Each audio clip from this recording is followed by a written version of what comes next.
미국의 이 캘리포니아 주립대학교 로버트 에몬스 교수가 이렇게 말을 합니다. 좋은 일이 생겨도 누군가의 호의를 받아도 그것을 당연하게 여기는 사람들이 있다라고 얘기해요. 반면에 아주 작은 일에도 당연한 일 속에서도 감사한 일을 보화를 캐듯이 찾아내는 사람이 있다라고 이야기합니다. 그러니까 이들은요, 감사를 표현하고 또 어떤 식으로든 그 감사를 좀 보답하려는 사람이다라는 거예요.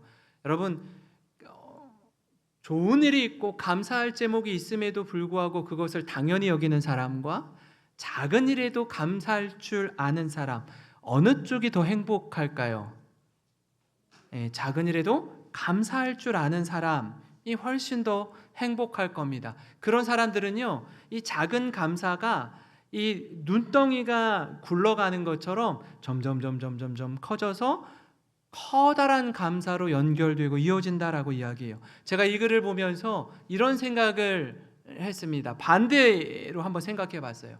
어떤 분은요, 불평과 불만을 찾아내서 그 마음을 표현하는 분들이 있어요. 그러니까 불평과 불만이 어떻게 될까요? 불평을 자꾸 하면 할수록 눈덩이처럼 점점 더 커지기 시작하는 거예요. 이건 어떻고 저건 어떻고 저 사람은 어떻고 이 사람은 어떻고 계속 이야기를 입에 달고 사는 거예요. 그러면 그 주위에 함께 있는 사람들이 마음이 어떨까요? 불평해요. 불평도 전염이 되거든요. 감사가 전염되는 것처럼 같이 불평하게 돼요. 그리고 어떤 분은요, 이게 좀 꺼려져요. 이분이 이렇게 말하는 게 참 힘들어요. 그래서 저분과는 좀 가까이 지내면 안 되겠구나 하고 거리를 두기 시작합니다. 그런 모습들이 계속 이어지다 보면은 주위의 사람들이 하나 둘 떠나기 시작해요. 주위를 둘러보면 아무도 남는 사람이 없는 겁니다. 에몬스 교수가 이렇게 말합니다. 감사가 행복을 불러온다라고 얘기해요. 감사는 사람들의 삶의 질에 영향을 미치는 매우 중요한 요소다. 감사하는 마음을 지닌 사람은 그렇지 않은 사람에 비해 더 행복하고 더 열정적이며 정서적으로 똑똑하면서도 덜 외롭고 덜 우울하며 걱정도 적었다. 감사를 훈련하면 더 많이 행복해하고 더 낙관적으로 생각한다. 이렇게 말해요. 그러니까 감사하는 사람은 그렇지 않은 사람에 비해서 참 많은 유익을 누린다라고 이야기합니다. 제가 이 글을 읽으면서 눈에 확 들어온 문장이 있는데 그게 뭐냐면 감사를 훈련하면 더 행복해지고 더 낙관적으로 생각하게 된대요. 그러니까 다시 말해서 감사는요, 저절로 되지 않는다라는 거예요. 감사는 훈련해야 된다라는 것입니다. 감사한 마음이 들지 않아요? 감사할 게 없어요. 그럼에도 불구하고 감사의 제목을 찾아내는 겁니다. 의도적으로 내가 이런 상황들 속에서도 감사하기로 결정하는 거예요. 감사할 게 없으면, 저는 감사할 게 하나도 없는데요, 목사님. 없으면 참기름을 쥐어 짜서라도 감사의 제목들을 찾아내는 겁니다. 여러분, 근본에 이 MIP 기도 세미나를 하면서 우리 이현승 권사님, 강사 권사님께서 이런 그 한 가지 숙제를 내주셨어요. 100가지 감사를 기록해서 오라라고 하는데, 남편이 되었든 아내가 되었든 자녀가 되었든 감사의 제목을 적어 오라고 하는데, 이 남편, 아내, 자녀들 다 합쳐서 100가지 적지 말고 남편이면 남편에 대한 감사 100가지. 기가 막혀 하잖아요, 벌써. 아내면 아내에 대한 감사 100가지. 속 썩이는 아들, 자녀면 그 자녀에 대한 감사 100가지를 적어 오라는 거예요. 이게 적어집니까? 한두 개는 어떻게 해서든 적겠는데 100가지를 적으려면 어떻게 해야 돼요? 쥐어 짜내야 돼요. 여러분, 남편을 생각하면 감사 나옵니까? 굉장히 좋아하시는 것 같아요. 아내를 생각하고 이 속 썩이는 자녀를 생각하면요, 막 아까 누가 그러셔요. 쥐어 짜도 안 나오는데 그만큼 감사하기가 쉽지 않아요. 근데 제가 이 3주차 때 당회가 있어서 못 들고 이제 영상으로 제가 이렇게 봤는데 우리 몇몇 성도님들이 이 100가지 감사의 제목을 정말 쥐어 짜가지고 적은 걸 우리 권사님이 이렇게 말씀하시더라고요. 제가 그 감사의 내용들을 들으면서 이야, 우리 성도님들 대단하시다. 정말 작은 것 하나에서부터도 감사하더라고요. 우리 아이가 시험을 봤는데 시험을 못 봤어. 잘 못 봤는데도 이 아이가 전혀 낙심하지 않게 하심을 감사합니다. 아유, 애가 자존감이 높은가 봐요. 굴하지 않아요. 상관없어요. 시험 성적에 상관없이 아이가 밝게 자라게 하심을 감사. 이런 감사를 하더라고요. 그러니까 작은 감사부터 하나씩 하나씩 이렇게 주님 앞에 고백하는 겁니다. 이처럼 우리의 감사의 고백이 이 자리에 계신 모든 성도님들의 삶에 충만하시기를 주님의 이름으로 축원합니다. 오늘 말씀은요, 이 맥주감사주의를 맞이해서 이 상반기를 돌아보고 하반기를 기대하는 마음으로 감사로 맞이하는 시간이 되었으면 좋겠습니다. 오늘 우리 읽은 이 다니엘서 말씀은요, 우리 지금 에스더를 계속 보고 있는데 에스더 보다가 지금 다니엘로 다시 왔는데, 다니엘은 바벨론의 포로로 끌려온 자들이고요, 에스더는 나중에 이 바벨론을 정복한 나라 페르시아의 왕후가 된 내용입니다. 그러니까 지금 시간을 거슬러서 올라왔어요. 그러니까 남쪽 유다가 BC 586년에 바벨론이라는 새로운 신흥 강대국에 의해서 멸망을 당합니다. 그러니까 유다는요, 하나님을 믿는 나라이고 하나님을 믿는 백성인데 하나님을 믿지 않는 나라에 의해 멸망당하는 걸 유다 백성들이 도통 이해할 수가 없었어요. 신앙과 인격의 자존심이 완전히 짓밟혔습니다. 그러니까 자신들이 생각할 때는 도저히 일어날 수 없는, 아니 일어나서는 안 되는 일이 저들의 삶에 일어난 것입니다. 우리가 이사야 말씀을 보면서 다락방에서 함께 말씀을 나누며 하나님이 이사야 유다 백성들을 향해 끊임없이 전해준 메시지가 무엇이었죠? 유다가 지은 치명적인 죄 중에 하나는 뭐냐면, 얘들아 너희가 나를 섬긴다라고 하는데, 하나님을 섬긴다라고 하는데 좋다 이거야. 근데 왜 하나님도 섬기고 우상도 섬기니? 왜 영적으로 양다리를 걸치니? 왜 영적으로 간음하는 생활을 하니? 라고 계속해서 경고해요. 얘들아 내게로 돌아와라 라고 이야기합니다. 그런데 저들이 거기에 대해서 되게 무감각해지고 무뎌지고 괜찮다라고 생각을 하는 거예요. 하나님, 우리가 언제 하나님 안 섬겼어요? 우리 하나님 섬기잖아요. 예배 드리잖아요. 헌금하잖아요. 뭐가 문제인데요? 그렇게 하면서 세상도 기웃거리고 세상이 추구하는 가치도 열심히 추구하고 세상이 요구하는 것들을 열심히 따라 섬기는 겁니다. 저들에게 있어서요, 예배하는 대상이 누구인지는 별로 중요하지 않아요. 그저 내 소원, 내가 원하는 걸 들어주면, 들어주는 신이라면 누구라도 상관이 없는 거예요. 내가 하고 싶은 것, 내 소원을 들어주는 신이 참 신이라고 믿는 겁니다. 이런 식의 신앙으로 신앙이 점차 변질되기 시작했어요. 그것이 시간이 지나면서 켜켜이 쌓여서 죄와 악으로 가득 넘쳤습니다. 그 결과 유다가 어떻게 되죠? 바벨론에 의해 멸망당합니다. 이 멸망할 때 유다의 왕족과 귀족을 비롯한 백성들이 바벨론 포로로 끌려갔습니다. 이 바벨론의 이 정치, 이 통치는 어떠했냐면, 여러분 유다의 왕족과 귀족들을 데리고 가서 저들 가운데 또 필터링을 하고 또 선별하고 또 선별해서 느부갓네살 왕 곁에서 저들을 보좌할 수 있도록 영재들을 발굴해서 리더십을 부여했습니다. 그 가운데 다니엘과 세 친구의 이야기를 다루고 있어요. 오늘 지금 우리가 3장 말씀을 읽었지만 제가 1, 2장 말씀도 이렇게 함께 여러분과 나누고자 하는데, 다니엘 1장을 보면 바벨론이 어떻게 정복한 나라의 백성들을 다루는지, 어떤 식으로 통치하는지 보여주고 있는데 3절부터 5절입니다. 이렇게 말씀하고 있습니다. 느부갓네살 왕은 궁중 대신 아스브나스에게 명령하여 이스라엘의 포로 가운데 왕족과 귀족 출신으로 신체적인 결함이 없고 잘 생겼으며 지능지수가 높고 다방면의 지식을 가졌고 이해력이 빠르고 왕궁에서 섬길 자격이 있는 소년들을 데려오게 하여 그들에게 바벨로니아 말과 학문을 가르치게 하였다. 왕은 또 자기가 먹는 제일 맛있는 음식과 포도주 가운데서 날마다 그들에게 일정한 양을 공급하였으며 3년 동안의 수련 과정이 끝나면 왕 앞에서 섬길 수 있도록 하였다.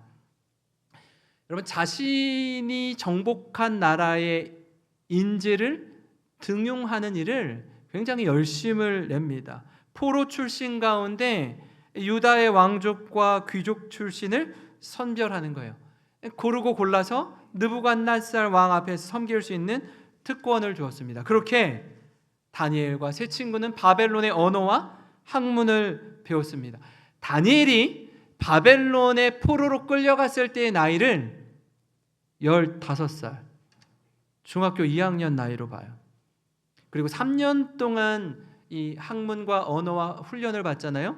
18살에 총리가 됩니다. 엄청나게 초고속 승진을 하게 되는 거죠. 고위직 관료로 전격 등용돼서 공직 생활을 시작했습니다. 놀라운 사실은 아까 바벨론이 어느 나라에 의해서 멸망한다고 그랬죠? 페르시아에 의해서 멸망한다고 그랬습니다. 바벨론이라는 나라가 멸망하고 페르시아의 정권이 들어서고, 그러니까 왕권이 바뀌는 정도가 아니라 나라가 바뀌는 상황 속에서도 다니엘은 바뀌지 않아요. 다니엘은 죽지 않아요. 그 총리의 역할을 계속해서 감당합니다. 이럴 수 있었던 배후에 하나님이 다니엘과 세 친구들을 지키시고 보호해 주셨다라는 거예요. 저는 우리 교회 다음 세대의 자녀들이 다니엘처럼 이 고난과 역동의 시기에 하나님의 은총을 입어 존귀하게 쓰임받는 자녀들이 되기를 간절히 소망합니다.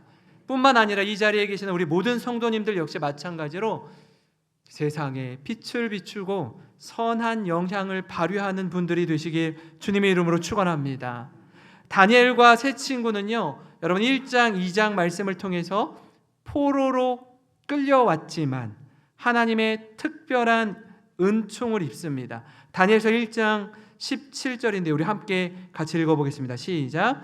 하나님이 이 소년에게 학문을 주시고 모든 서적을 깨닫게 하시고 지혜를 주셨으니 다니엘은 또 모든 환상과 꿈을 깨달아 알더라. 아멘. 여기서 주어가 누구예요? 하나님이, 다시 띄워주세요. 하나님이 어떻게 하셔요? 모든 서적을 깨닫게 하시고 지혜를 주셨. 누가 주셔요? 하나님이 주시는 거예요. 하나님이 다니엘과 세 친구에게 깨닫게 하시고 지혜를 주셨어요. 특별한 은혜입니다. 다니엘과 세 친구가 절망 속에서 용기를 잃지 않고 오히려 담대히 살아갈 힘과 용기를 주신 분이 하나님이시다라는 겁니다. 1장 19절 20절에도 이렇게 말씀합니다. 왕이 그들과 말하여 보매 무리 중에 다니엘과 하나냐와 미사엘과 아사랴와 같은 자가 없으므로 그들을 왕 앞에 서게 하고 왕이 그들에게 모든 일을 묻는 중에 그 지혜와 총명이 온 나라 박수와 술객보다 10배나 나은 줄을 아니라. 3년의 교육 과정을 통해서 다니엘과 세 친구를 테스트해 보니까 느부갓네살 왕이 봐도 다른 사람들보다 10배나 지혜롭고 총명한 것입니다. 여러분, 그런 자들을 이렇게 선발해서 자리에, 중요한 자리에 배치를 하는데 어느 날 이 다니엘서 2장 얘기가 나와요. 느부갓네살 왕이 꿈을 꿉니다. 근데 이 꿈이 좀 예사롭지 않았던 것 같아요. 그래서 자신들의 술객과 이 박사들을 불러서 얘들아, 내가 이런 꿈을 꿨는데 이 꿈에 대한 좀 해석을 해다오 라고 말하는 것이 아니라, 내가 꿈을 꿨는데 무슨 꿈을 꿨게? 꿈을 맞춰보라는 거예요. 꿈 얘기를 안 해줘요. 꿈 얘기를 안 해주면서 말하기를, 내가 꾼 꿈을 맞추고 그 꿈을 해석까지 하래요. 그러지 않으면 너희들 다 죽어. 지난번에도 말씀드렸습니다.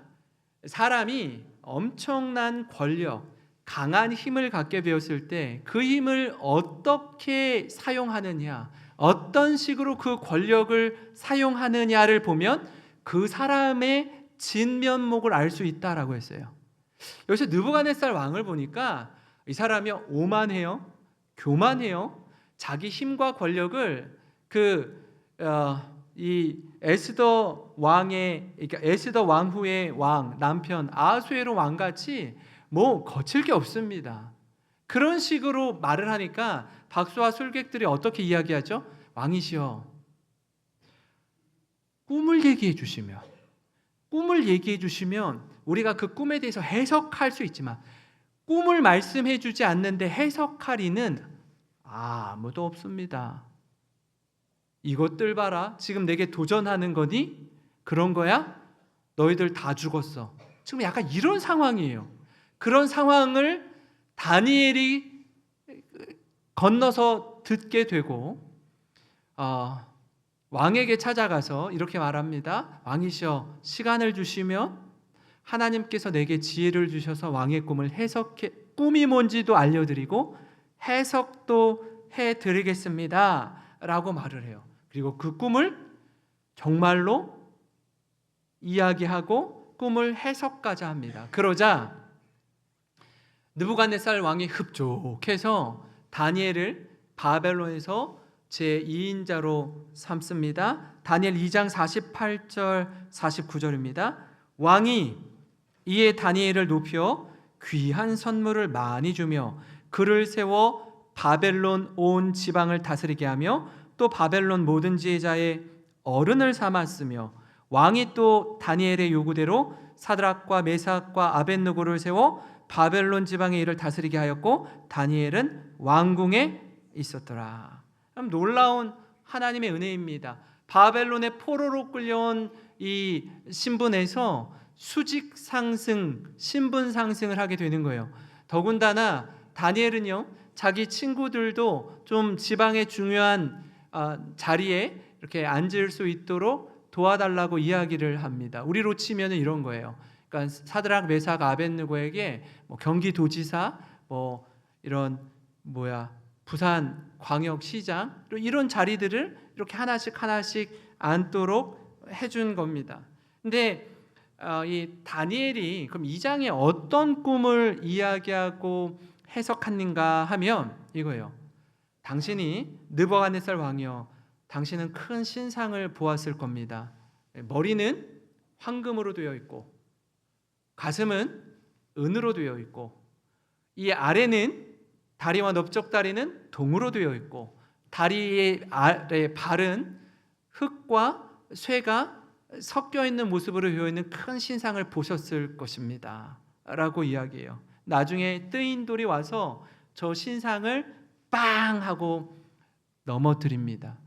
이 신상을 우리는 이제 해석할 수 있어요. 왕이 보고 그래요. 다니엘이 왕에게 당신은 저 신상의 머리와도 같습니다. 이 금에 해당하는 이 머리와도 같은 나라가 하나 세워질 것이고, 시간이 지나면 이 바벨론이라는 나라가 이 은으로 구성되어 있는 이 가슴에 둘러싸여 있는 나라에게 당신의 나라가 멸망할 겁니다. 그 나라가 어떤 나라냐면 페르시아예요. 그리고 이 나라도 시간이 지나면 다리와 넓적다리로 구성되어 있는 이 동으로 만든 나라에게 멸망당할 겁니다. 그 나라가 그리스, 헬라입니다. 그리고 나중에 시간이 지나면 이 그리스를 로마가 정복하게 될 겁니다. 이제 우리는 아니까 이렇게 이야기할 수 있어요. 그러니까 이 얘기를 쭉 듣고 감동을 합니다. 감동을 해요. 근데 시간이 지나면 지날수록 느부갓네살이 생각할 때 자신의 나라가 더 견고해지는 거예요. 더 확장되는 거예요. 다니엘의 이야기에, 다니엘의 꿈 해석에 동의가 되지 않는 거예요. 그래서 아까 저런 꿈을 꾸었는데 본인이 머리부터 발끝까지 완전히 금으로 도금한 게 아니라 아주 그 금덩어리로 짓는 신상을 하나 만듭니다. 그 신상의 높이가 30m예요. 30m. 30m면 지금 오늘날 아파트 10층 높이의 신상입니다. 별로 감이 안 오시죠? 그게 10층짜리 아파트들이 많은데 이게 오늘날 지은 게 아니라 2600년 전 얘기예요. 2600년 전에 두라 평지에 10m짜리 신상을 세우는데 이 테드 라슨이라는 유명한 미술가가 성경 말씀을 리얼하게 표현을 한 거예요. 여러분, 저 밑에 사람들이 쫙 깔려 있는 거예요. 얼마나 높이 돋보이고 잘 보이게 지은지 알겠죠? 어마어마하게 높은 신상을 지은 겁니다. 그리고 모든 악기 소리가 들리면 어떻게 해요? 신상을 바라보고 꿇어 엎드려 절해야 된다. 그렇지 않으면 절하지 않는 자는 풀무불에 집어넣겠다라고 얘기하니 절하지 않을 사람이 어디 있어요? 풀물에 집어넣는다는 건 불가마 속에 집어넣어서 죽이겠다는 말 아닙니까? 제가 이 사진을, 이 그림을 보면서 야, 기가 막히구나. 이게 얼마나 높이 지은 건지를 알겠더라고요. 제가 서울에 이제 어릴 때 이렇게 자라는 중에 초등학교 다닐 때 여의도에 63 빌딩이 생겼다라고 이야기하더라고요. 그래서 이제 봄 소풍을 63 빌딩으로 갔습니다. 황금으로 돼 있잖아요. 이거 멋지게 63층까지 올라가는 엘리베이터를 타고 쭉 올라가서 이제 서울을 이렇게 바라봤어요.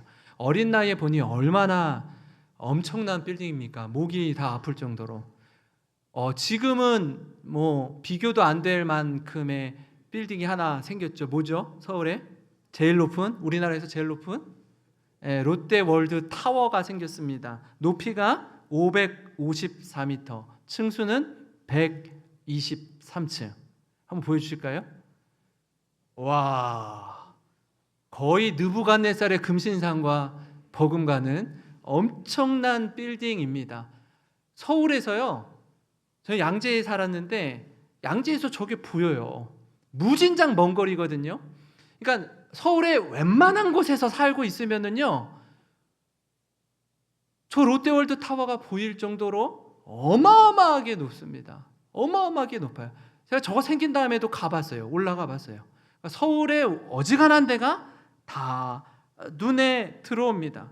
여러분, 이처럼 높이 세운 신상 앞에 절하지 않을 사람이 어디 있겠어요? 그죠?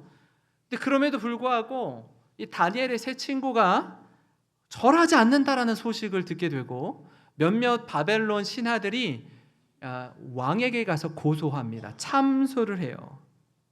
이 세 친구를 불편하게 여겼던 갈대아 사람들이 저들을 참소합니다. 근데 왕이 분노하고 저들을 부릅니다. 그리고 사실 여부를 확인해요. 너희가 정말 그러니? 정말 그런지 확인하고 이제라도 음악 소리가 들리면 절해라. 그러면 좋을 것이고 그렇지 않으면 풀무불에 넣을 것이다 라고 다시 한번 기회를 주는데 14절 15절입니다. 느부갓네살이 그들에게 물어 이르되 사드락 메삭 아벳느고야 너희가 내 신을 섬기지 아니하며 내가 세운 금신상에게 절하지 아니한다니 사실이냐? 이제라도 너희가 준비하였다가 나팔과 피리와 수금과 삼현금과 양금과 생황과 및 모든 악기 소리를 들을 때 내가 만든 신상 앞에 엎드려 절하면 좋거니와 너희가 만일 절하지 아니하면 즉시 너희를 맹렬히 타는 풀무불 가운데 던져 넣을 것이니 능히 너희를 내 손에서 건져낼 신이 누구이겠느냐 하니 이렇게 말합니다. 여러분, 여기에 어떻게 반응하느냐에 따라서 생명과 죽음이 결정됩니다. 마지막 기회를 주는 거예요, 지금. 바로 그때 다니엘과 세 친구는 이렇게 고백합니다. 왕이시여, 나는 왕이 세운 신상에게 절하지 않을 것입니다. 무릎 꿇지도 않을 것입니다. 우리가 죽더라도 괜찮습니다라고 이야기하면서 오늘 말씀을 중심으로 여러분과 함께 나누기 원하는 첫 번째는 뭐냐면요, 그리 아니하실지라도 첫째로 하나님을 신뢰하는 것입니다. 사드락과 메삭과 아벳느고가 느부갓네살 왕에게 이렇게 말합니다. 16절 17절입니다. 사드락과 메삭과 아벳느고가 왕에게 대답하여 이르되 느부갓네살이여, 우리가 이 일에 대하여 왕에게 대답할 필요가 없나이다. 왕이여, 우리가 섬기는 하나님이 계시다면 우리를 맹렬히 타는 풀무불 가운데서 능히 건져내시겠고 왕의 손에서도 건져내시리이다. 여러분, 저들에게 하나님을 향한 절대 신뢰가 있었습니다. 하나님을 향한 절대 믿음이 있었어요. 세상 어떤 신이 풀무불에서 건져내겠느냐라는 질문에 하나님이 하실 것입니다 라고 담대히 고백하는 것입니다. 놀라운 고백입니다. 여러분, 이 고백을 어떻게 세상의 모든 힘과 권력을 가진 왕 앞에서 거칠 것이 없게 말할 수 있겠습니까? 쉽지 않은 고백이에요. 그러나 저들은 느부갓네살 왕과 모든 신하들이 지켜보는 그 자리에서 담대하게 고백합니다. 하나님이요, 풀무불에서 저들을 능히 건져낼 분이시라는 걸 믿었습니다. 그리고 가장 강력한 힘을 가진 느부갓네살 왕의 손에서도 건져내실 분임을 믿었어요. 그러나 그리 아니하실지라도, 그렇게 하지 않으셔도 우리는 담대히 죽음을 맞이하겠다는 신앙 고백입니다. 한번 생각해 봅시다. 이런 상황에서 정말 풀무불 안에 들어가서 장렬하게 죽는 사람이 많을까요? 아니면 다니엘의 세 친구처럼 살아남는 사람이 많았을까요? 죽는 사람이 훨씬 많았을 거예요. 이름 없이 빚도 없이 죽임당하는 사람이 훨씬 많았을 것입니다.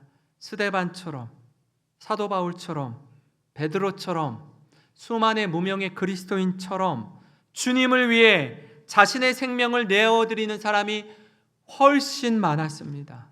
그러나 그 죽음이 헛되지 않은 것은 고난과 핍박 중에 죽음으로 하나님을 향한 신앙을 고백하기 때문입니다. 사랑하는 성도 여러분, 그리 아니하실지라도 하나님을 향한 온전한 신뢰 가운데 살아가시는 모든 성도님 되시길 주님의 이름으로 축원합니다. 두 번째로요, 그리 아니하실지라도 하나님을 찬양하는 거예요. 여러분, 그렇게 다니엘의 세 친구는 풀무불에 들어갑니다. 느부갓네살 왕의 분노 게이지가 한계를 넘었어요. 그래서 평소의 풀무불보다 7배나 더 뜨겁게 해서 집어넣어라고 하는데, 그 다니엘의 세 친구를 잡아 끌어다가 풀무에 집어넣던 사람이 타 죽어요. 병사가 타 죽어요. 그렇게 뜨거운 풀무에 들어가는데 놀라운 반전이 일어납니다. 세 친구는 맹렬히 타는 풀무에서 조금도 상하지 않고 살아있는 거예요. 더 놀라운 건 뭐냐면, 3명이 풀무에 들어갔는데 느부갓네살 왕이 풀무 안을 자세히 들여다보니까 4사람이 불 가운데 있는 걸 느부갓네살이 보는 겁니다. 보면서 뭐라고 이야기하냐면, 저 사람 중에 4번째 사람은 신들의 아들과 같다라고 표현합니다. 하나님이 보내신 천사를 가리키는 말이에요. 그리고 사드락, 메삭, 아벳느고야 얼른 나와라 라고 이야기하면서 느부갓네살이 이렇게 하나님을 찬양합니다. 28절 29절인데요 느부갓네살이 말하여 이르되 사드락과 메삭과 아벳느고의 하나님을 찬송할지로다. 그가 그의 천사를 보내사 자기를 의뢰하고 그들의 몸을 바쳐 왕의 명령을 거역하고 그 하나님 밖에는 다른 신을 섬기지 아니하며 그에게 절하지 아니한 종들을 구원하셨도다. 그러므로 내가 이제 조서를 내리노니 각 백성과 각 나라와 각 언어를 말하는 자가 모두 사드락과 메삭과 아벳느고의 하나님께 경솔히 말하거든 그 몸을 쪼개고 그 집을 거름터로 삼을지니 이는 이같이 사람을 구원할 다른 신이 없음이니라 하더라. 여기서 우리가 주목할 점 뭐냐면 하나님 몰라요. 하나님 믿지 않는 느부갓네살이에요. 그러나 다니엘의 세 친구의 입술의 고백을 통해서 어떻게 해요? 하나님을 믿지 않는 느부갓네살의 왕의 입술을 통해서 하나님을 찬송하게 하신다라는 거예요. 여기에 전율이 있고 감격이 있습니다. 하나님은요, 하나님의 사람들이 세상에서 믿음을 지키며 살아갈 때 하나님 모르는 사람들, 하나님 믿지 않는 사람들이 여러분의 모습을 보고 하나님 살아계시는구나, 진짜 하나님 살아계시는구나, 나도 당신이 믿는 하나님 믿고 싶습니다 라고 고백하고 찬송하게 한다라는 것입니다. 바라기는 우리 영생교회 성도님 한 분 한 분이 움직이는 영생교회가 되셔서 다니엘의 세 친구처럼 여러분의 신앙의 모습을 보고 여러분의 주변의 친구와 동료와 가족과 이웃들이 하나님 살아계십니다, 당신이 믿는 하나님을 찬양합니다, 이 고백을 드리게 되는 우리 모든 성도님들과 주변의 모든 이웃들이 되시기를 주님의 이름으로 축원합니다. 여러분, 다니엘 3장 30절의 이후에 더욱 놀라운 일이 일어납니다. 왕이 드디어 사드락과 메삭과 아벳느고를 바벨론 지방에서 더욱 높이니라. 다니엘의 어떻게 보면 약간의 청탁 같은 상황 속에서 이 세 친구를 배치했다면 이제 이들의 신앙 고백과 이들이 믿는 하나님을 바라보면서 느부갓네살이 저들을 바벨론에서 더 높이는 것입니다. 여러분, 다니엘과 세 친구가 주요 인사에 발탁될 때 바벨론인들은요 굉장히 마음이 불편했을 거예요. 자신이 정복한 나라의 포로들이 자신의 지위보다 더 높은 자리에 올라서 자신들을 다스리는 거예요. 여러분, 이게 동의가 돼요? 말이 됩니까? 있을 수 없는 일이 일어나는 거 아니에요. 그래서 또 왕이 더군다나 더 높이 올리는 거예요.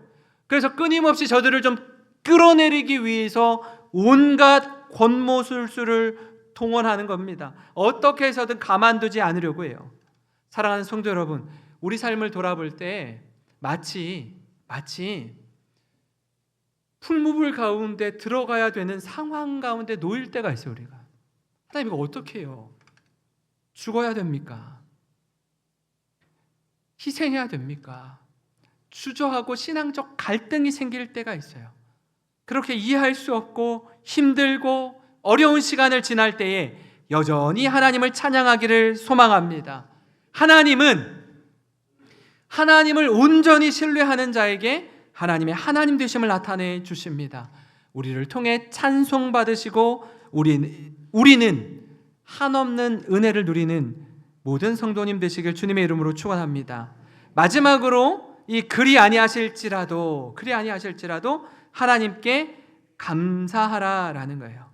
세 친구는요 느부갓네살 왕 앞에서 신앙 고백을 합니다. 절대 신뢰를 보여줍니다. 그러나 하나님의 뜻이 훗날 자신의 생각과 달라서 자신들이 혹 풀무불에서 죽어야 한다 해도 끝까지 하나님을 신뢰하겠다라고 이렇게 고백합니다. 18절 말씀 우리 함께 읽어보겠습니다. 시작.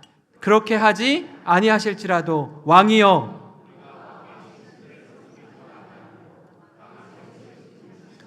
절하지도 아니할 줄을 아옵소서. 아멘. 죽어도 좋다라는 거예요. 하나님을 위해서라면 죽음을 각오한다라는 것입니다.